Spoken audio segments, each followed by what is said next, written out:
Aryna Sabalenka is the world number one. She has 4 Grand Slam titles. She is the most dominant women's tennis player on the planet right now. Sabalenka. And in November 2025, she went on camera and told Nike to do better. Yeah, I mean, this dress was kind of like, let's say, together work, me and Nike. I just threw a bunch of ideas I had, and I was able to push them to give me... Meanwhile, a 20-year-old Filipina ranked 36 spots below her walked into Nike's world headquarters in Oregon, spent a few days with the design team, and left with a custom collection celebrating the Philippines' national flower. That collection reportedly sold out in roughly 60 seconds. No campaign, no pressure, no Instagram plea directed at the brand that signs her checks. What Nike handed Eala and quietly withheld from the woman who owns the #1 ranking is the story the tennis world has been circling for months. No thoughts, no emotions. Just want to quit tennis right now. And by June 3rd, 2026, when Sabalenka sat in the Paris press room with red eyes and said she wanted to quit, the full picture finally came into focus. Drop your verdict in the comments and subscribe now if you want to be in the room when the Wimbledon kit reveal drops. Eala has been a Nike athlete since 2019.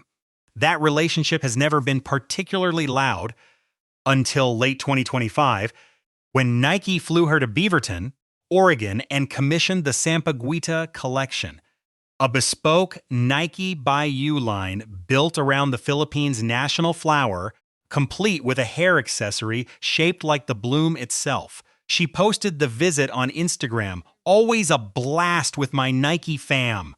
And at the time, most of the tennis media filed it away as a nice brand moment. It was not a nice brand moment. It was Nike making a decision. The same design team that flew Eala to headquarters was not producing anything remotely custom for the player ranked #1 in the world. And when Roland Garros 2026 arrived, those two parallel tracks collided in the most public way possible. The complaint came first, and it came from Sabalenka herself. On November 11th, 2025, in an on-camera promotional clip, the world #1 said, "People loved it, which is important, and yeah, unfortunately, next season, it's not going to be that special for me." She paused, then added, reportedly with something between a laugh and a sigh, "Maybe we should send messages to Nike, put pressure on them." To be fair to Sabalenka, the frustration was earned. The world #1 was not demanding a private jet or a vanity perfume line. She wanted what every #1 in CIS sports history has received from its major sponsors: the assurance that her kit was hers, that the dress she debuted on the biggest courts in the world had not already been shipped to a player 87 ranking spots below her. That assurance, apparently, was not in her contract. And so when Roland Garros opened on the red clay of Paris in May 2026, the world showed up wearing Nike's clay ballet crimson onesie, the dress her marketing team had positioned as her custom RG look. On May 24, Russian world number 88 Oksana Selskmeteva stepped onto a Roland Garros practice court wearing the exact same dress, the same color, the same silhouette, the same kit. A viral post from ex-user @Alfarola captured the moment precisely. Why they gave Sabalenka's custom kit to Oksana Selskmeteva. Hello? Who even is that? 317,000 views in under 48 hours. The answer to that question is the entire story. Pull back to the other side of the Paris draw, and the contrast becomes almost cinematic. Eala arrived at Roland Garros 2026 wearing a Barbie pink Nike kit, photographed, captioned, and reposted across Filipino fan accounts under the hashtag #PrettyInPink before her first ball had been struck. Her IG caption that week read simply, "On Wednesdays we wear pink." No press release, no brand talking points. Just a 20-year-old in pink and a fan base that collectively lost its mind. The Sampaguita collection, Nike's custom by You line designed specifically for Eala during her Oregon headquarters visit had already done its damage by then. Reportedly sold out globally within roughly 60 seconds of its release, the Nike by You Full in Bloom Sampaguita tee was listed as no longer available on Nike.com within hours. eBay listings followed within days, resellers marking up a drop that Nike's own platform could no longer fulfill. Sabalenka's clay ballet dress, per hard court reporting, also sold briskly, but it was selling as a mass-market retail item, the same swan Oksana Selekmateva was already wearing at practice. Kit moved as a collectible, one moved as sportswear. Now set those two facts side by side. Monday, Sabalenka goes on camera asking fans to pressure Nike on her behalf. Tuesday, Eala's limited Sampaguita drop vanishes from shelves across the Asia-Pacific. Those are not separate stories. That is a brand telling you exactly where it has placed its bets. The pattern goes deeper than one tournament cycle. In late 2025, Nike's contract with Eala produced a bespoke cultural product, custom design, custom rollout, custom marketing. Sabalenka's contract, per hardcourt reporting, sourced to people directly familiar with the negotiations, does not currently include those same provisions. The world know. One does not have royalty rights to her kit sales. She does not have an exclusivity clause preventing retail distribution before she steps on court.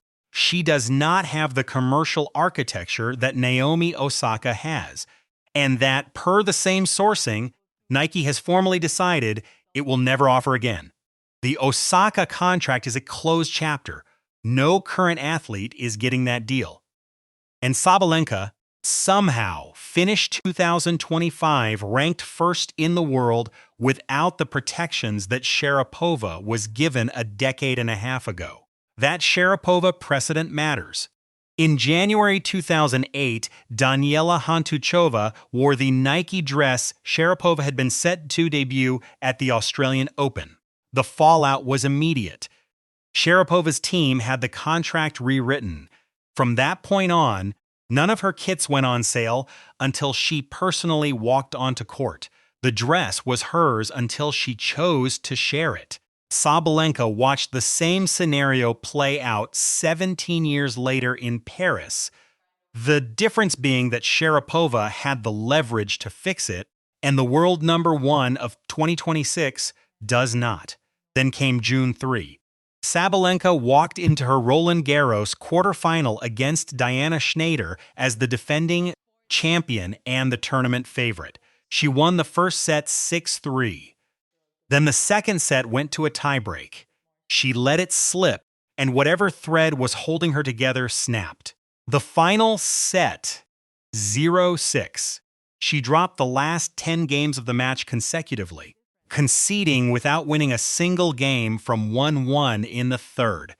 In the post-match press conference, she sat in front of the cameras, voice flat, and said, "Just want to quit tennis right now, but we'll see in a few days. Hopefully, I'll get back on track, mentally." Roland Garros' own official site described her as having gone into a dark place. In the same Paris draw, the Filipina in the pink kit was still being photographed by fans outside the stadium. The people who saw this coming, who watched Eala in Dubai in February, who tracked the Oregon visit, pre-ordered the Sampaguita tee the moment it dropped. Those people were not surprised. They recognized what Nike already knew. The scoreboard ranks players. The sellout clock ranks brands. Jessica Schiffer has covered the business of tennis fashion for the better part of a decade, reporting from inside the tour for outlets including Hardcourt, Vogue, and Business of Fashion. She is not a fan blogger.